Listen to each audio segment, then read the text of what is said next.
Muito boa noite, seja bem-vindo ao seu Em Debate deste 5 de fevereiro. O Acordo de Zona de Livre Comércio Continental Africana de 2018 vai criar a maior zona de comércio livre do mundo, levando em consideração o número de países participantes. Com a economia global a atravessar um período de turbulência, esse mercado regional representa uma importante oportunidade para ajudar os países africanos a diversificarem as suas exportações, acelerarem o crescimento e atraírem investimento direto estrangeiro. O pacto estabelece a ligação entre 1.300 milhões de pessoas em 55 países, com um valor combinado de PIB de 3,4 bilhões de dólares. Cabo Verde ratificou o acordo em fevereiro de 2022, já negociou a lista de concessões tarifárias, tem um plano estratégico no âmbito do protocolo sobre o comércio de bens em conjunto com o CEDEAO. Quais os próximos passos necessários para a inserção do arquipélago nesse mercado? Como tornar as economias africanas mais resilientes e promover um verdadeiro comércio intra-africano? Questões que vão animar este debate com Agnello Sanches, que é economista e consultor e que tem dedicado o seu serviço nos últimos tempos, o seu foco nos últimos tempos nas questões africanas. Aristides Monteiro, também consultor, mais jovem, que também se especializou em questões africanas. E o representante da Câmara de Comércio de Sotavento, Nuno Pires, que também é alfandegário e foco da CEDEAO no seu serviço, no caso, as alfândegas. Muito boa noite. Sim, mas antes da... Sim, fui antes. Foi e teve essa estrada ligada à CEDEAO. Muito boa noite a todos. Agradeço imensamente a vossa disponibilidade em estar aqui para entendermos como anda este acordo de zona de comércio livre continental africano e também o desempenho de Cabo Verde. Eu começo por si, Agnello Sanches. Já se começa a fazer um balanço dos primeiros 5, 6 anos da implementação desse acordo. Qual é o olhar que lançava sobre o desempenho do acordo em si? Que investimentos houve e que setores também cresceram à luz desse acordo? Bom, muito boa noite. Saúdo os colegas do painel, a todos, a Assis, aos telespectadores, para dizer que estamos a falar do comércio, de um setor ou de uma das formas das relações económicas internacionais, que é o ponto de convergência de todas as outras formas, das 6 que podemos identificar como, juntamente com o comércio, movimento de capitais e pagamentos internacionais, mas turismo, migrações, integração internacional, cooperação internacional. Dessas 6 formas, o comércio é que é o integrador. O comércio acaba por integrar todas as formas e havendo também uma dicotomia entre uma série de contribuição. Estamos a falar de um setor muito importante para a economia de Cabo Verde, para a economia mundial e que faz crescer a economia. As trocas fazem crescer a economia. Para situarmos, em termos daquilo que é a dinâmica mundial, temos enfrentado uma dinâmica de blocos, economia de blocos, não é? E mesmo a nível do continente africano, temos vários blocos subregionais e surge, portanto, a União Africana e toda essa perspectiva do mercado único africano, inclusive de uma moeda única. E o acordo visa, sobretudo, promover o comércio entre os Estados, a criação do comércio intrarregional e o desvio do comércio para centrarmos um pouco no nosso... É isso que se procura com a integração. E o acordo, tendo sido assinado ou adotado em 2018, 2022 e 2019 entrou em vigor e Cabo Verde assinou desde o primeiro momento e ratificou, para situarmos que desde aquela altura, tanto os países como as organizações subregionais investiram muito na implementação, na elaboração de elementos de base, estratégias, planos de ações, para podermos avançar na implementação do acordo. O que é que se fez? Há mobilização de parcerias, não só os países, mas as organizações subregionais. Mas vamos focar depois no papel das organizações. As organizações, estamos a falar nos investimentos, as organizações internacionais especializadas das Nações Unidas, do sistema das Nações Unidas. As regionais, vamos falar com... Que nos cede, mas também a própria Organização Mundial do Comércio, envolvendo as instituições no sentido também de mobilizar assistência técnica e fundos necessários, inclusive um banco, o Afrexim Bank, para podermos ter financiamentos necessários à implementação, capacitação para a implementação do acordo. Então, é por isso que... E essa fase de instalação correu bem? Tem estado a decorrer com algumas dificuldades de financiamento, mas também atrasos na elaboração de documentos estratégicos.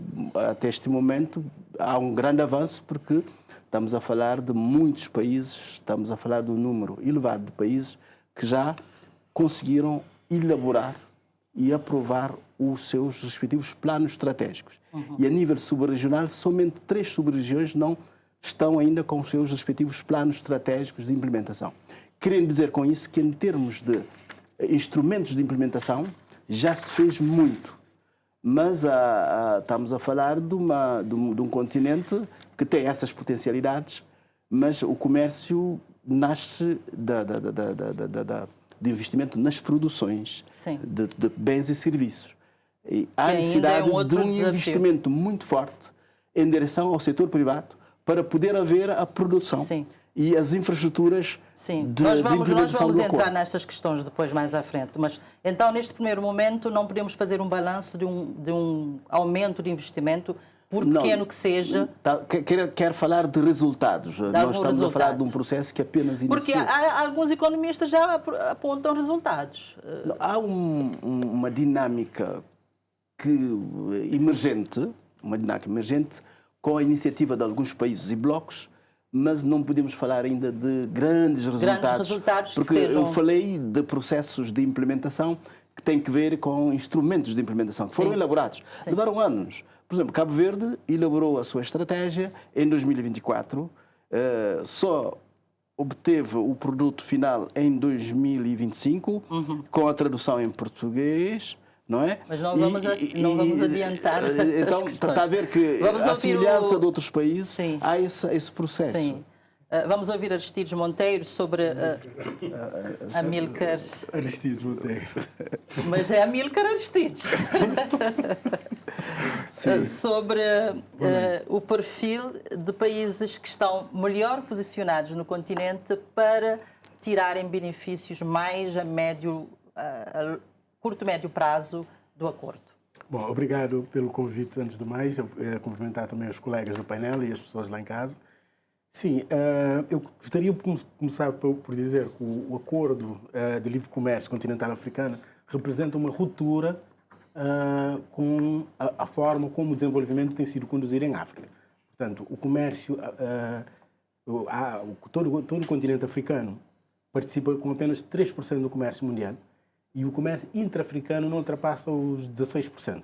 Há casos muito específicos de países que conseguem ultrapassar essa meta, mas comparando, por exemplo, com a Comunidade Económica Europeia, nós estamos a falar de uma região que atinge 70% do comércio intra-regional. Portanto, é uma diferença abismal.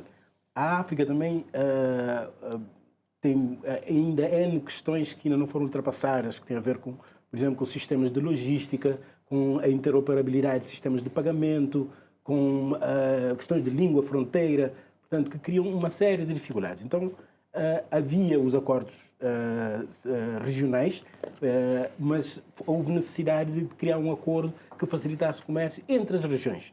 E por isso, portanto, o acordo é visto como uma bandeira para abrir novos mercados e para promover o desenvolvimento em África. O colega Ganel começou a falar do comércio. O comércio é a principal disciplina do desenvolvimento.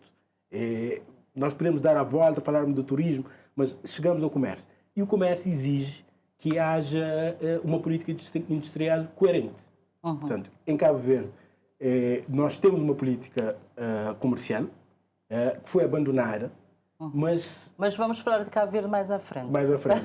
Estou muito apressados. Nas primeiras perguntas é para centrarmos mais mesmo no funcionamento do acordo e na sua dinâmica no continente africano. Nuno, eu vou aqui explorar a sua função anterior. Está aqui a representar o setor privado, mas também teve uma forte experiência na CDAO. Não, ainda ok. Sou despachante oficial. Está bem, está bem. Enquanto privado também tem essa conexão. Sim. Portanto, como é que vê o papel dos blocos regionais no apoio dos países para aderirem ao acordo? O Agnello começou a falar sobre isso, é por isso que eu vou travando, porque... Sim. Tá bom. Antes de mais, boa noite e muito obrigado pelo convite. Quero também cumprimentar aqui os colegas do painel e as pessoas lá em casa. Dizer-lhes que é com imenso prazer que estamos cá para dar o nosso contributo, né?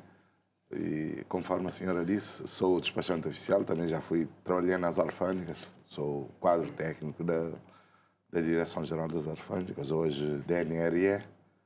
E então, Cabo Verde, como nós sabemos, está inserido, portanto, numa região oeste africana. Fazemos parte, portanto, da CDAO, que é um território aduaneiro único, né? Onde existe um acordo de livre circulação de pessoas, bens e capitais. Portanto, o que isso significa? Significa que nós podemos importar mercadorias da nossa região, que chegam aqui em Cabo Verde e têm um tratamento diferenciado, o que significa que essas mercadorias entram aqui em Cabo Verde com uma isenção total ou parcial de direitos. Direitos aduaneiros. E vice-versa, né? Também nós podemos... Esse fluxo, essa dinâmica que nós já temos a nível da nossa sub-região, vai auxiliar os países membros também a se inserirem? Certamente. Porque nós já temos, aqui em Cabo Verde, a nível da CDAO, temos um quadro legal. A nossa pauta aduaneira está alinhada portanto, não só com a Organização Mundial do Comércio, porque é um sistema que nós, na linguagem aduaneira, chamamos de sistema harmonizado, que está alinhado não só com a Organização Mundial do Comércio, a Organização Mundial das Alfândegas, mas também está alinhado com a CDAO. Os 4 últimos dígitos da pauta aduaneira portanto, podem ser adaptados. Sim. Agnello Sanches, nós somos um país insular e há outros países insulares também no continente africano. Como é que esses países também podem aceder ao acordo em pé de igualdade com os demais, com uma eventual discriminação positiva? Em relação aos países, há países pequenos, há países grandes, há insulares. E os países, os Estados, sobretudo os pequenos Estados insulares, constituem hoje um sujeito com alguma especificidade já trabalhada a nível das relações económicas internacionais. E tem-se trabalhado a nível do grupo perspectiva de terem um tratamento especial a nível também de todos os acordos internacionais, inclusive comércio. Mas o problema dos países insulares é um problema que tem a ver com a própria especificidade desses países.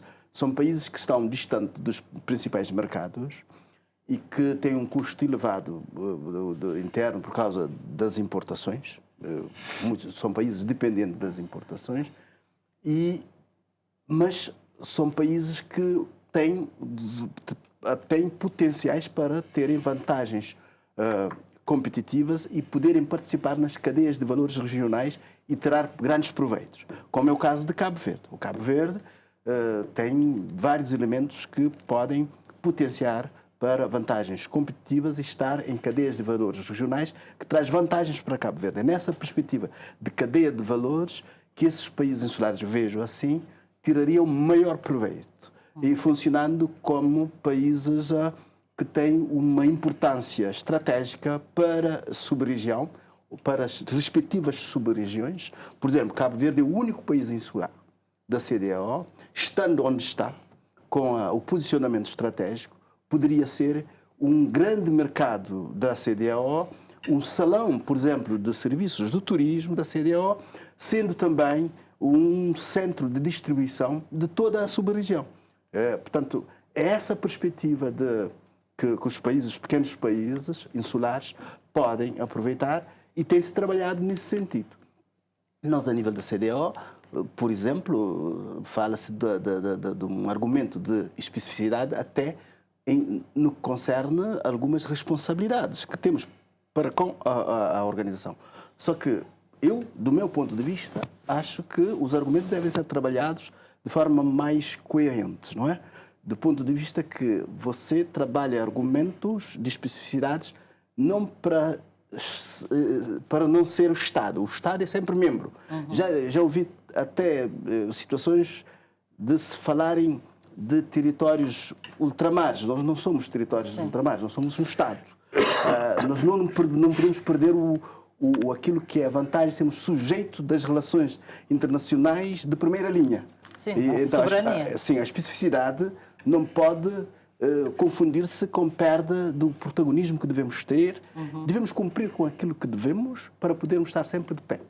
E há elementos que podíamos estar a espizinhar aqui, mas que não veio ao caso por causa do tempo e de toda a pergunta que temos para responder, mas há vários elementos que podíamos dissecar aqui para ajudar a compreender a situação dos países insulares, sobretudo os pequenos Estados insulares. Sim, nós já voltaremos a isso. Agora, uma outra questão, Amílcar, tem que ver com a autossuficiência dos países africanos, que é a grande, digamos assim, missão deste acordo, é garantir que os países africanos sejam autossuficientes e também poderem exportar e fazer mais negócios. Como é que o continente vai enfrentar esta questão agora, neste momento, com muita insegurança, né? Há um aumento de insegurança nos nossos países e há também os desafios das alterações climáticas.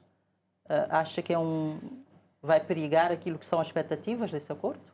Ou de uma dinâmica positiva do comércio intra-africano? Eu acho que o acordo é precisamente para ajudar os países a enfrentar os riscos que existem atualmente. Portanto, tu não queres sair do tema, mas infelizmente ou felizmente o comércio voltou à agenda do dia. Há pouco tempo atrás já não se falava mais, a agenda neoliberal praticamente criou um uníssono em torno da abertura dos mercados com uma bandeira e praticamente ninguém falava mais em protecionismo, em criar reservas de mercado, em desenvolver a indústria local. Não, isso passou como se fosse um rolo compressor em cima das políticas do comércio dos países. Hoje, com os Estados Unidos a levantar a bandeira do protecionismo, ficou evidente que os países têm que voltar para a terra e reorganizar o seu comércio interno. Obviamente, há riscos elevados, mas é precisamente por causa desses riscos que nós temos que tirar proveito do acordo.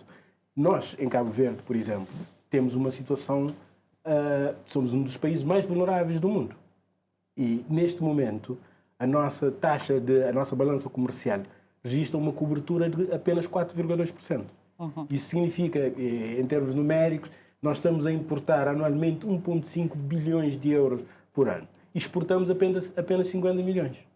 Portanto, essa decalagem. Portanto, dependemos completamente do exterior e temos uma base produtiva mínima. Portanto, isso não é sustentável.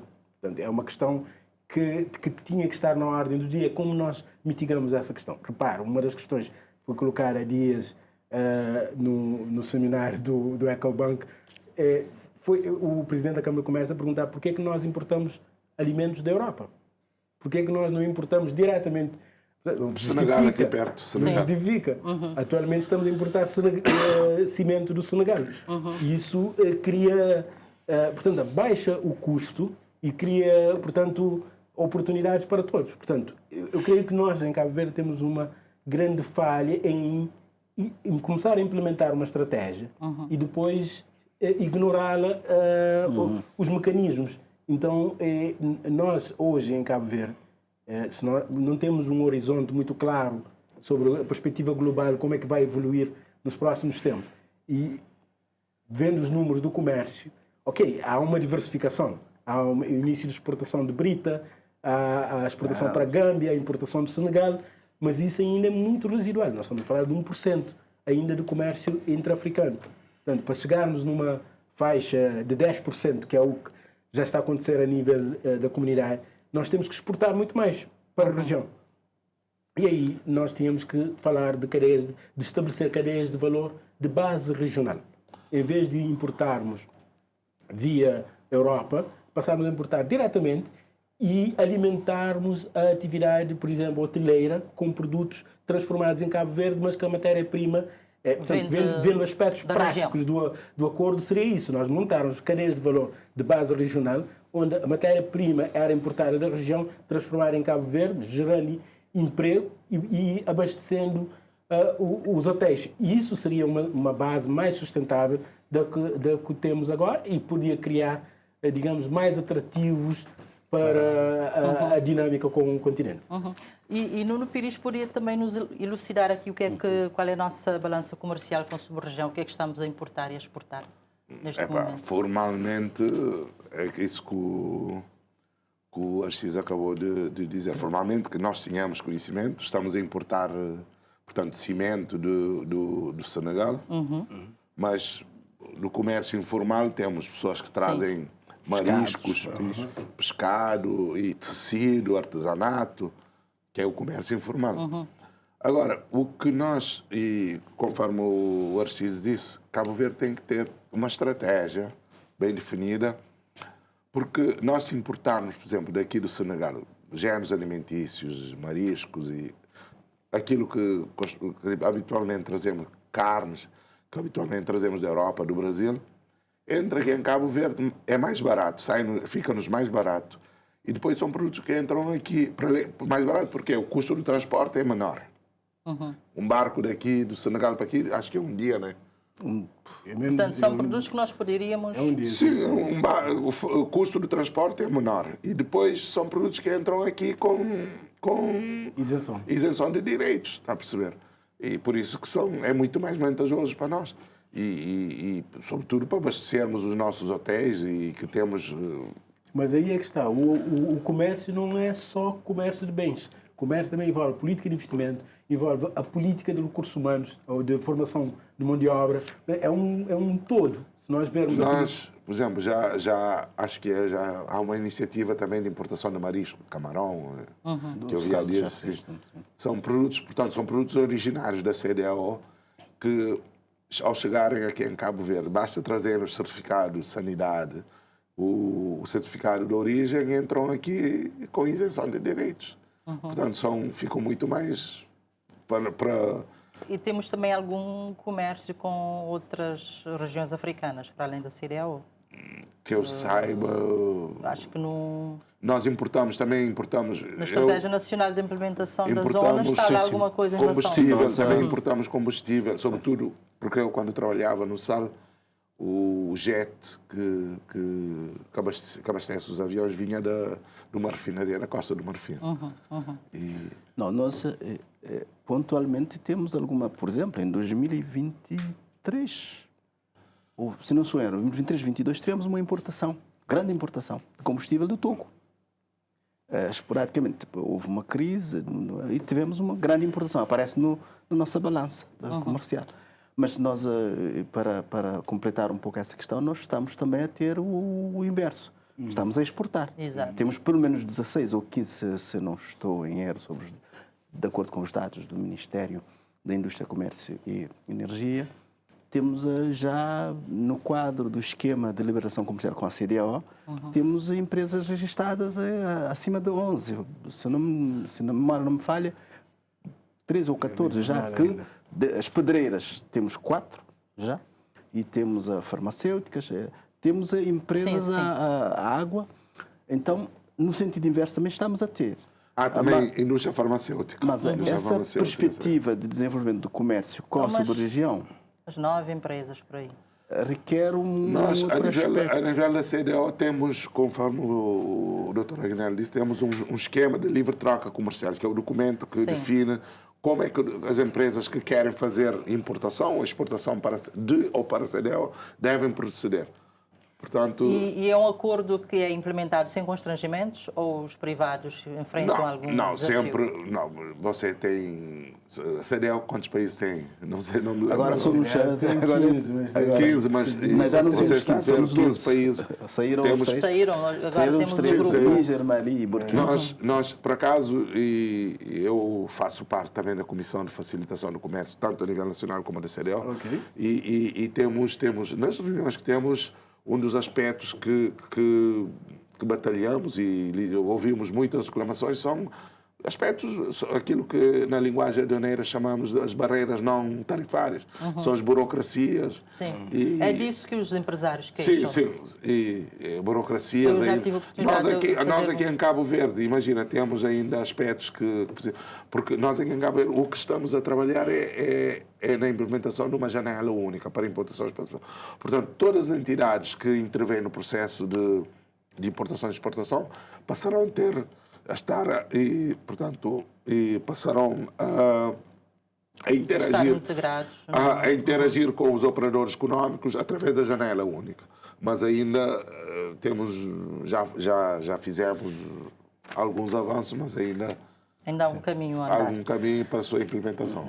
Agnello Santos, e como é que avalia a estratégia nacional de implementação da zona de livre comércio continental de Cabo Verde? Aquele documento. O documento estratégico é um documento, dizer que os países não são... tem a ver com a realidade dos países, mas tem um formato mais ou menos standard que é exigido em termos de produção da estratégia. E a estratégia de Cabo Verde é uma perspectiva daquilo que são as orientações estratégicas de Cabo Verde a partir do seu plano estratégico de desenvolvimento sustentável, na perspectiva da integração regional e de promoção do comércio. E essa estratégia define ações a serem desenvolvidas nos vários ângulos. Veja que o acordo tem vários protocolos que têm a ver com comércio de serviços, comércio de bens, tem também a questão da propriedade intelectual e tem protocolos sobre serviços, protocolos sobre investimentos. Então, a estratégia debruça sobre todos esses aspectos e fixa um plano de ação e define um orçamento para a implementação nos próximos 5 anos. É uma estratégia que, se não estou em erro, prevê um orçamento de 25 milhões de euros para um plano de ação até 2029, que visa não só a criação das condições internas para promover o comércio na sub-região no quadro do acordo. Visa o quê? Capacitar o setor privado, mas também investir nas infraestruturas de promoção do comércio, nomeadamente no caso de Cabo Verde. Estamos a falar de um país que não tem a ligação, é um país que está desconectado, tem que ter a ligação marítima e aérea. Tem que se investir na ligação marítima, o corredor Praia da Cara-Abidjan, um projeto antigo, teria que ser também... Não seria um projeto de Cabo Verde somente, seria um projeto subregional que envolveria toda a sub-região e financiadores, mas estou a citar um exemplo, quer dizer que o plano estratégico visa todo esse aspecto de plano de ação, de mobilização de recursos, mas ainda associado ao plano estratégico haverá toda a componente climática, que é o suplemento verde, que está em fase de elaboração em alguns países, e no caso de Cabo Verde, para podermos também ter esses elementos abrangentes que cubra toda a área de comércio e serviços, de bens, investimentos, produtos da propriedade intelectual, mas também a questão da promoção dos jovens empresários e mulheres. Todos esses aspectos estão tratados na estratégia de desenvolvimento. Falou aqui, referiu-se à questão da diversificação, se exportarmos e importarmos de outros países que não a CDO. o documento fala daquilo que seria o ganho no quadro da estratégia do país não estar somente ligado à importação e exportação para a CDAO, e o exemplo que aparece lá é que importar nas condições atuais de Marrocos e de Argélia, por exemplo, estaríamos a ter ganhos, ganhos em termos a nível daquilo que é eficiência económica. É um exemplo para mostrar que também o acordo traz vantagem mesmo para o comércio fora da nossa sub-região. Exatamente. Não, a partir do momento que capacita, digamos assim, a nossa economia, diversifica, também dá asos à exportação com outras regiões. Agora, com Amílcar, eu gostaria de ver um desses focos também da estratégia nacional, que é reforçar as capacidades das pequenas e médias empresas para também poderem tirar proveito desse acordo. Acha que as nossas pequenas e médias empresas também têm tido esse apoio para verem esse mercado como ambicioso e apetecível? Não creio. Eu creio que nós temos que conhecer, temos que desbravar o mercado. Portanto, não se faz comércio com quem não conhece. E praticamente o pequeno, portanto, em Cabo Verde nós temos uma situação de termos um tecido empresarial formado por microempresas, mas essas microempresas praticamente operam na ilha onde têm atividade. Portanto, não importam e não exportam, nem internamente. Portanto, eu queria voltar um bocadinho para trás. Mas nos últimos tempos temos tido muitos workshops, muitos encontros. Há uma dinâmica, pelo menos visível, a partir da nossa região. É uma oportunidade também das empresas, das pessoas que estão no mercado, conhecerem melhor os países, os parceiros. Sim, mas falta um esforço mais sistemático. Precisamos desenvolver uma inteligência de mercado para as pessoas saberem como operar no continente. Portanto, uma outra informação que eu trouxe do representante do Ecobank foi ele dizer que eles têm uma plataforma onde tem tem vários empresários da região inscritos, mas que de Cabo Verde tem só um empresário. Portanto, eu creio que a estratégia que Cabo Verde utilizou nos anos 90 era correta. Atrair o investimento externo para utilizar os acordos comerciais que Cabo Verde tem para exportar. Sim. Mas essa estratégia, de certa forma, não funcionou. Funcionou com algumas indústrias, funcionou com a indústria do pescado, tem também a indústria de sapatos, de tecidos, que houve algumas empresas que se instalaram no Parque Industrial em São Vicente, mas depois essa estratégia como foi descontinuada. Portanto, nos anos 90 foi criada as câmaras de comércio, o Parque Industrial, a Feira Industrial de Cabo Verde, toda a base da reforma do comércio iniciou nos anos 90, mas praticamente toda essa infraestrutura está parada em relação ao que foi proposto. O que acabou sendo, digamos, o que resultou dessa estratégia foi a atração das grandes corporações que operam no turismo na Ilha do Sal. E essa estratégia nunca foi revista. Portanto, as câmaras de comércio têm um papel central aqui em capacitar as microempresas. Portanto, as feiras do comércio são para isso, para trazer as empresas e levar os nossos... Mas isso não tem acontecido. Aliás, uma grande fatia de responsabilidade deste plano e de outros também, deste acordo e outros, estão atribuídos ao setor privado. Por isso... Sem dúvida. Mas eu queria só complementar que as câmaras de comércio têm um papel central.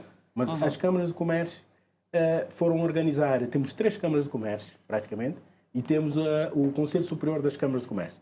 Se essa estrutura estivesse a operar como um todo, teriam muito mais força. Neste momento estão fragmentadas, não têm essa capacidade de estar presente no continente, criar redes de mercado para impulsionar o comércio intra-africano ou com a África. Isso não está a acontecer.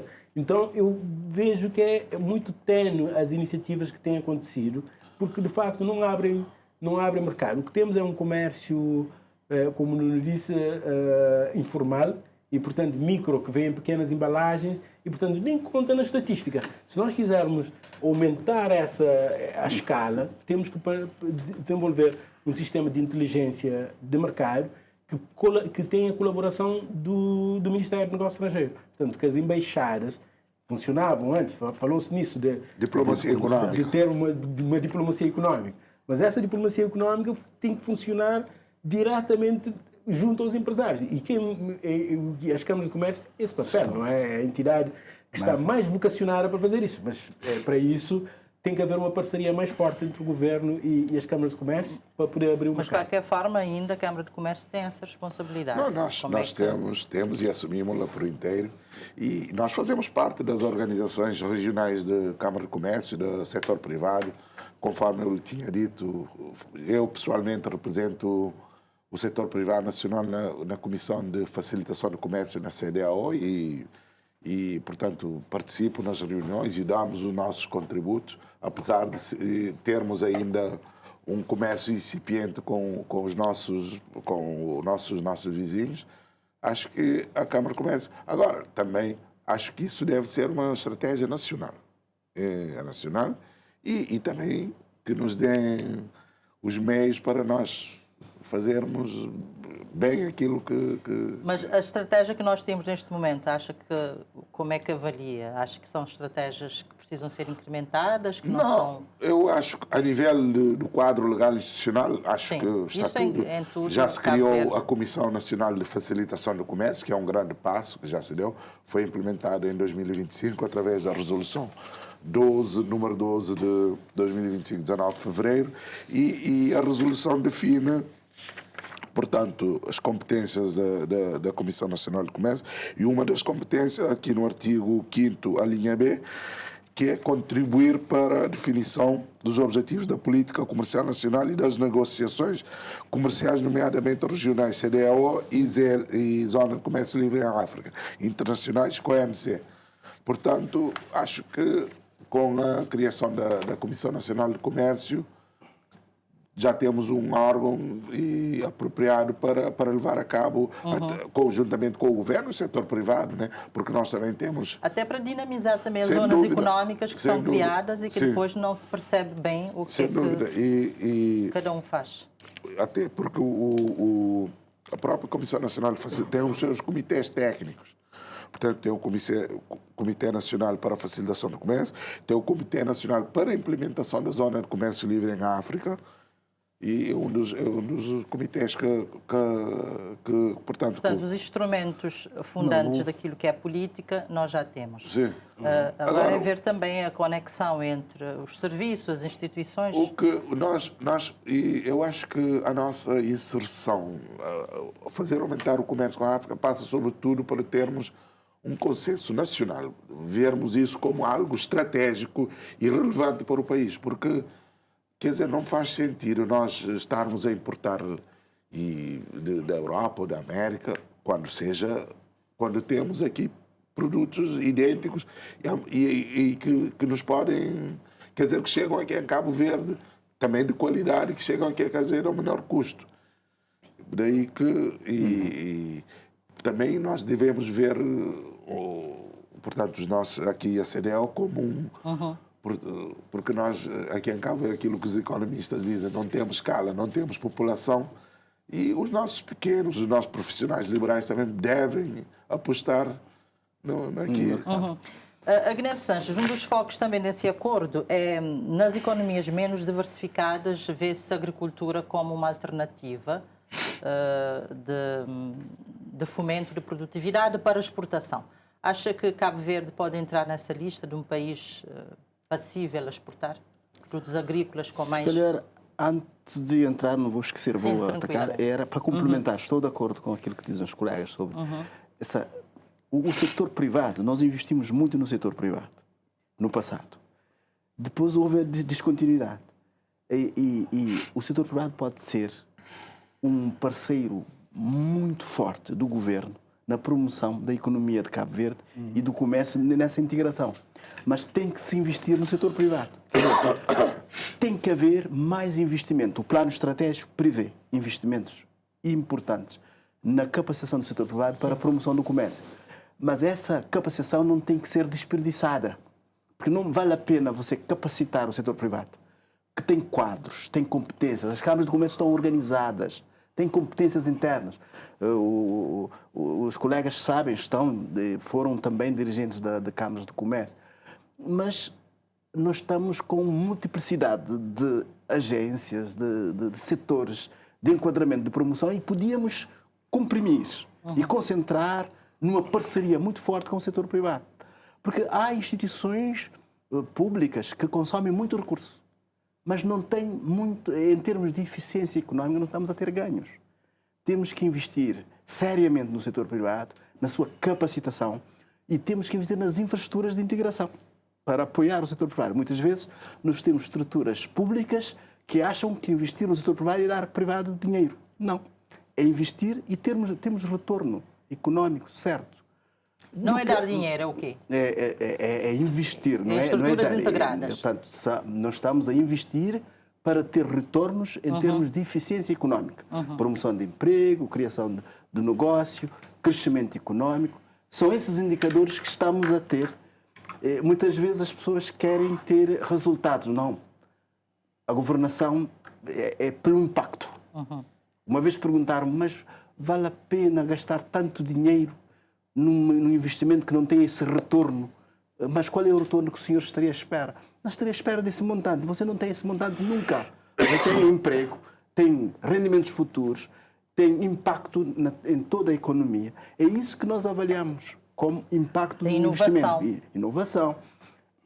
O comércio, a promoção do comércio é algo duradouro. Quando conseguirmos integrar no mercado, tornar Cabo Verde um país que exporta, um país que atrai investimentos para exportar, isso é duradouro. Criamos uma economia. Agora, a pergunta concreta sobre nós devemos investir na diversificação da economia, e a agricultura não deve ser esquecida.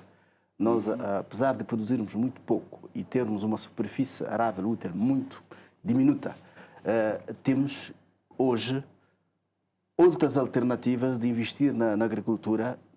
Uma agricultura verde, com inovação, podemos multiplicar a nossa base produtiva. Produzir, por exemplo, agricultura sem terra. Há várias formas de nós alargarmos a nossa base produtiva também no setor da agricultura. Podermos estar também a trabalhar para o nosso mercado turístico. Quer dizer, Cabo Verde tem que começar a produzir para poder vender aos hotéis. Não conseguimos vender por quê? Porque não temos capacidade de produção. Um hotel não vai comprar. Mas a própria, não vai pedir, só para dar um exemplo. Autossuficiência também. Só para dar um exemplo. Se um operador no Sal, por exemplo, que forneça ovos, mas que não consegue fornecer, por exemplo, um hotel de 1000 quartos ou 1000 camas. Ninguém compra com um hotel com a dimensão que temos no Sal, por exemplo, na Boa Vista.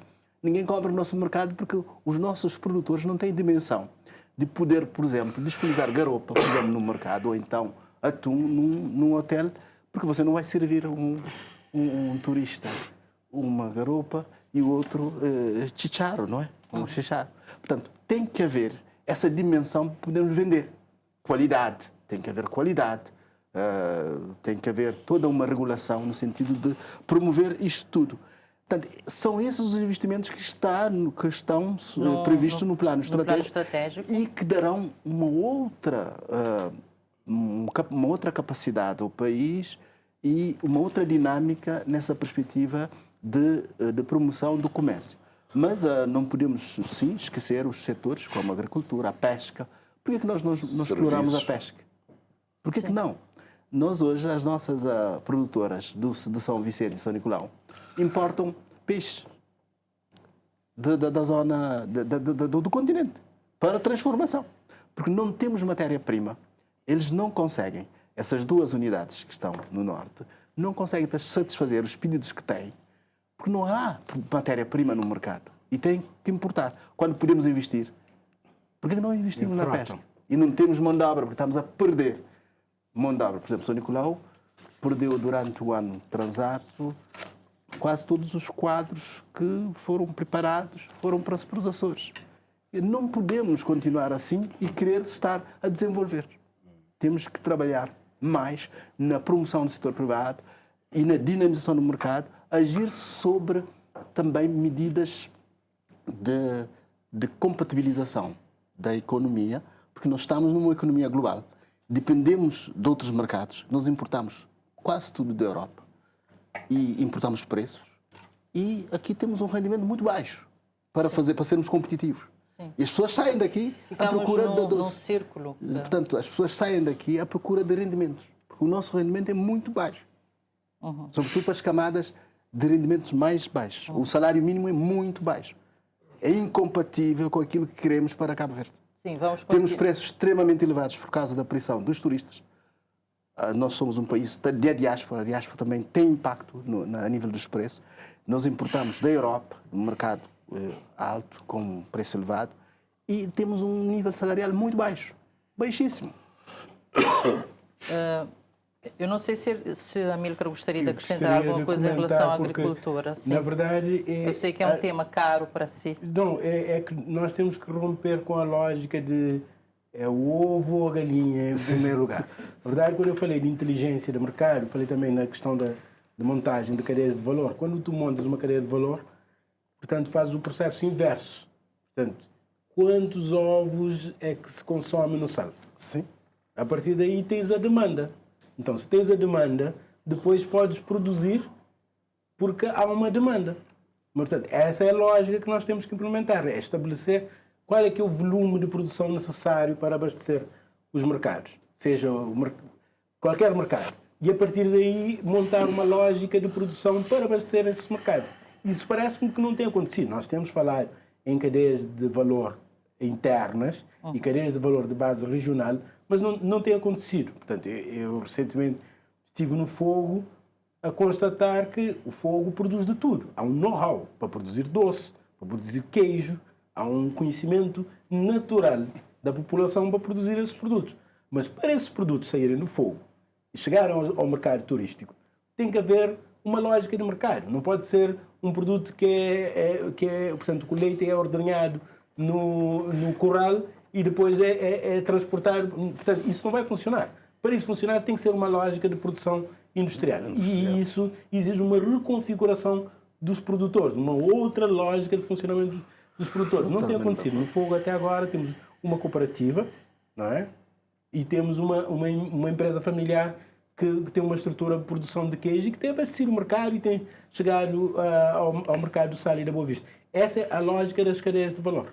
Portanto, quando monta-se um sistema que garante segurança alimentar, que garante a qualidade do produto, portanto, tem um conjunto de coisas a ser feita. Mas, do outro modo, temos uma economia altamente informal. Portanto, essa economia informal não chega no mercado turístico. Mas isso leva-nos necessariamente também a pensar na indústria e no próprio know-how. Exatamente. E como é que parcerias possíveis? Porque, pronto, se não temos know-how, precisamos de apoios e de experiências e conhecimentos. Como é que esta questão podia ser resolvida a nível de parcerias internacionais? Como é que a indústria em Cabo Verde vai deslanchar com assumindo a nossa realidade. Portanto, nós não vamos ser um grande exportador de produtos em escala, mas podemos exportar produtos de nicho com elevada qualidade. A situação do grog, por exemplo... Exportar de uma ilha a outra, por exemplo, já é com qualidade, com eficiência, com previsibilidade. De exportar para mercados onde haja consumo. Seja abastecer o mercado... O sal da praia, de São Vicente, Dakar, Accra. Portanto, temos um raio de ação aqui de 3 horas de voo, onde podemos abastecer vários mercados com produtos top, não é? De qualidade. Mas nós temos que investir na qualidade. Então, nós não vamos ganhar o mercado pela escala, mas podemos ganhar pela qualidade. Portanto, o grog que está a ser produzido em Cabo Verde, grande parte não tem qualidade. Mas portanto, é continuamente produzido e há até um sistema de incentivo para que o grog continue a ser produzido como é produzido, que devia ser descontinuado. Portanto, é um produto que é alcoólico, afeta a saúde, mas é produzido de uma maneira tradicional e ninguém quer saber da qualidade. E, ao mesmo tempo, entram produtores estrangeiros em Cabo Verde, introduzem modificações no produto, transformam o produto, deixa de ser grog, passa a ser um outro produto alcoólico derivado do aguardente e ocupa espaço no mercado com o nome de grog. Portanto, essas questões têm a ver... Portanto, quando eu falo da política comercial, Nós temos que pensar na política industrial, na política proprietária intelectual. Portanto, é um conjunto de elementos que têm que ser trabalhados. Neste caso, na fiscalização, na regulação também. Sim, já mas o acordo... Sim, mas em termos desse quadro formal, nós já, digamos, o Cabo Verde já deu vários passos em termos de formalização do que é que tem que existir. Mas depois há um decalagem. O tecido empresarial praticamente não tira proveito desses acordos, nem dos instrumentos para melhorar a qualidade. E não há uma articulação entre, portanto, as necessidades do mercado. Nós temos um consumo elevado nas ilhas do Sal e da Boa Vista, não é? Que deriva do consumo dos hotéis, mas praticamente os hotéis são todos abastecidos do exterior. Portanto, eu não estou a dizer que nós vamos abastecer 100% do consumo nos hotéis. Sim, não há. Mas podemos escolher um grupo, um cabache de produtos estratégicos. Cabo Verde tem conhecimento, sabe produzir. A pessoa que mora lá no Santo António, lá no Fogo, sabe produzir queijo.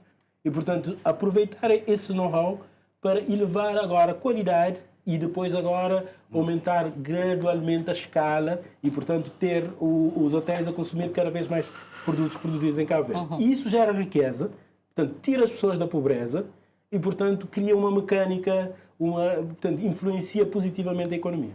Sim, o próprio turismo ganha um outro... Fica mais autêntico. Sim, sim. Um outro sabor.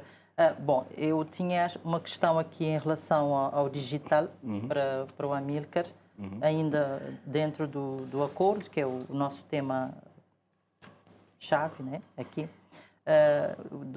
Há um protocolo em fase de aceleração, implementação sobre o comércio digital em todo o continente africano. Sim, Acho sim, isso sim. é uma... Tem os protocolos relativos ao comércio de bens, comércio de serviços, e digital investimento, também. propriedade intelectual E digital. e política de concorrência e norma, procedimento de resolução de litígios, comércio digital, jovens, mulheres.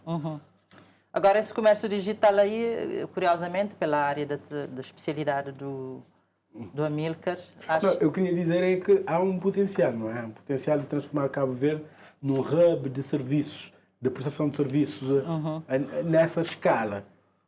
Mas isso também depende da nossa capacidade de desbravar o mercado. Portanto, em vários países africanos o pagamento instantâneo já é uma realidade e há N tipo de inovações que surgem em África que deixam os americanos de boca aberta, porque eles normalmente trabalham com um smartphone que precisa de internet. Em África, a maior parte das pessoas tem o que chamar aqui de choca-pica, aquele telefone mais simples que não tem internet. Mas há inovação em África para introduzir serviços digitais através desses dispositivos simples, sem internet. Podem pagar e receber dinheiro, consultar saldo, portanto, há um conjunto de operações muito simples que pode ser feito. Em Cabo Verde, nós falamos muito em inovação, mas inovação é ganhar o mercado. Portanto, é gerar ganhos económicos em cima, com base na resposta às necessidades das pessoas. E nós, em Cabo Verde, nós falamos em inovação em produtos que ainda não foram testados no mercado. Ainda não há uma base de consumidores alargada, ainda não faturam 1 milhão de euros. Mas já estão a falar de startups e inovação em cima dessas questões. Portanto, eu creio que se nós queremos conquistar o mercado africano em termos digitais, temos que assumir a inovação no estrito sensu. Ou seja, temos que ter capacidade de estar no continente, de ter parceiros no continente, de trazer tecnologia já utilizada no continente para Cabo Verde e criar, portanto, essa ponte. Neste momento, há esse potencial, porque Cabo Verde, em termos de infraestrutura, temos cabo submarino, temos uma interligação interilha, mas também temos uma escala diminuta. Portanto, temos sempre a questão da escala.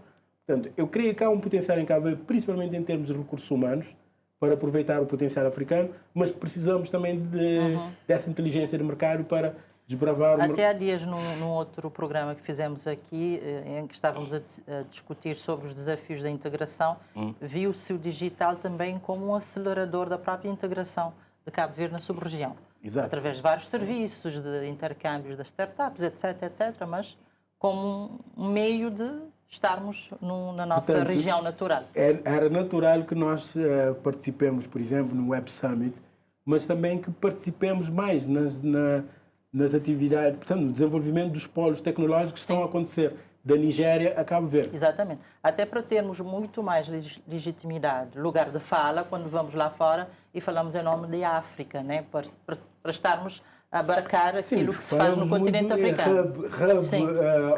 A porta para a África, Gateway to África. Mas o Gateway to África tem que ter lastro. Não podemos, nós estamos no Atlântico, não é? Temos que ter um lastro forte no Senegal para podermos criar oportunidades para sermos um gateway. Sim. Nós mencionamos também antes a questão dos transportes, das ligações marítimas regulares, que nós não temos, mas que é necessário para efetivar tudo aquilo que estamos aqui a falar. Qual seria...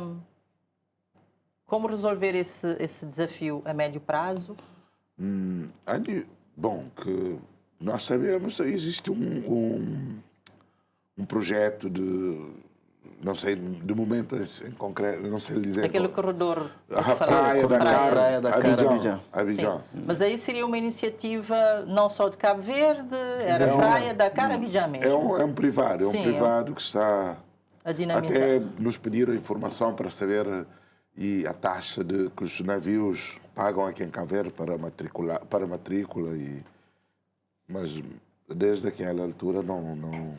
Mas a ligação praia com sub-região via Dakar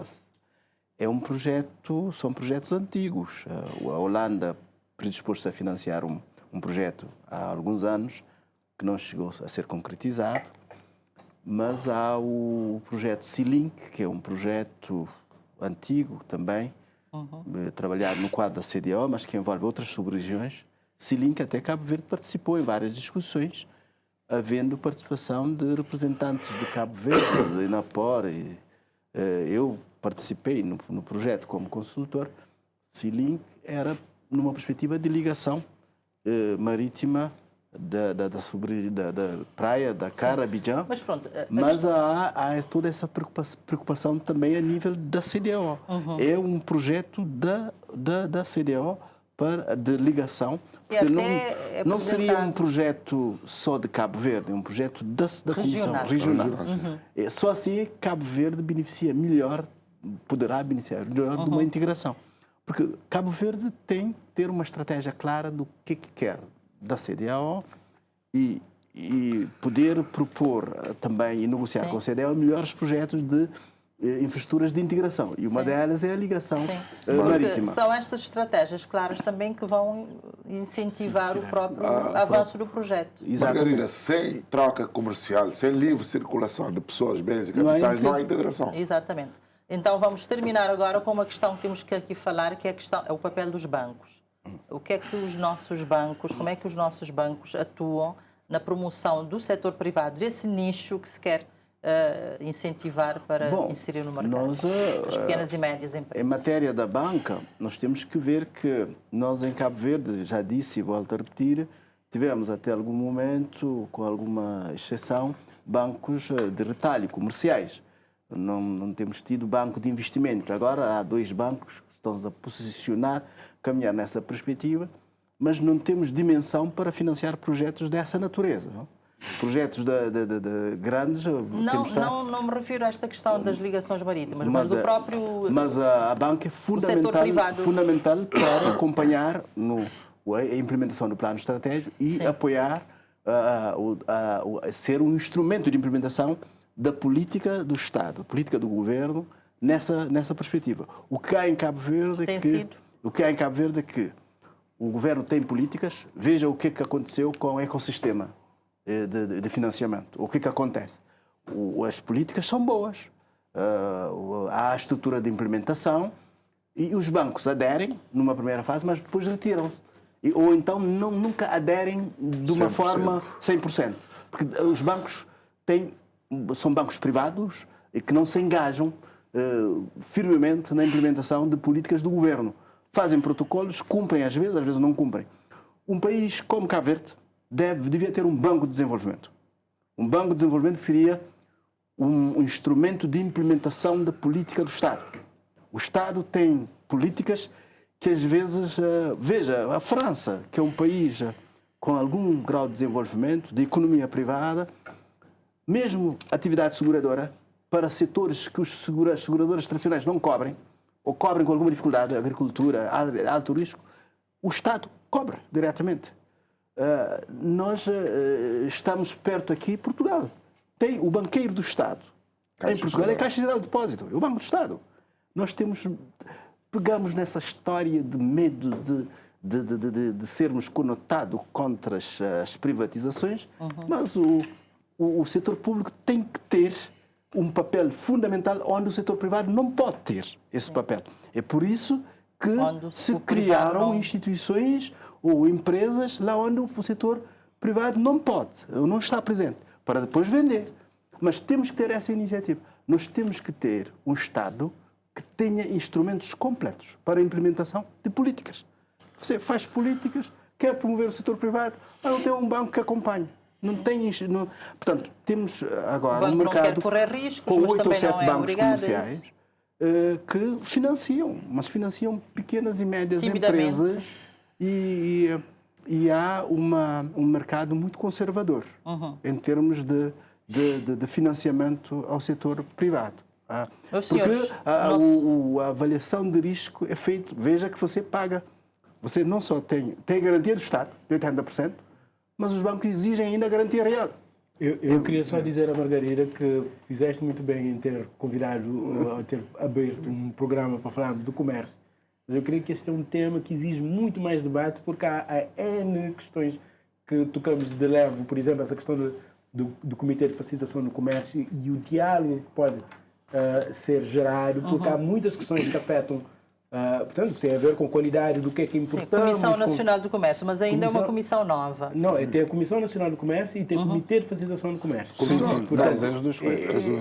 Tem as duas coisas. E era interessante trazer toda a e depois comissão. até teremos numa nova oportunidade, espero, numa nova oportunidade, poder ter também alguém aqui do setor público que nós convidamos e não se mostraram disponíveis. Poder contestar também aquilo que estamos a dizer. Para também até esclarecer com mais propriedade. Nós convidamos e as pessoas não se disponibilizaram. Sim, porque o comércio não pode ser cristalizado. Portanto, as decisões alteram. O desafio agora é centralizar, de facto, os meandros desse acordo, perceber qual tem sido a dinâmica de Cabo Verde e depois voltaremos com outros focos em relação à questão do comércio e da própria integração também de Cabo Verde na região e no continente. Agradeço imensamente a vossa disponibilidade para estar aqui a debater e a trocar impressões e ideias sobre esta questão relevante. Muito obrigado. Boa noite. Portanto, foi assim o Em Debate. Voltamos daqui a 15 dias com mais um tema do seu interesse. Boa noite, bom descanso.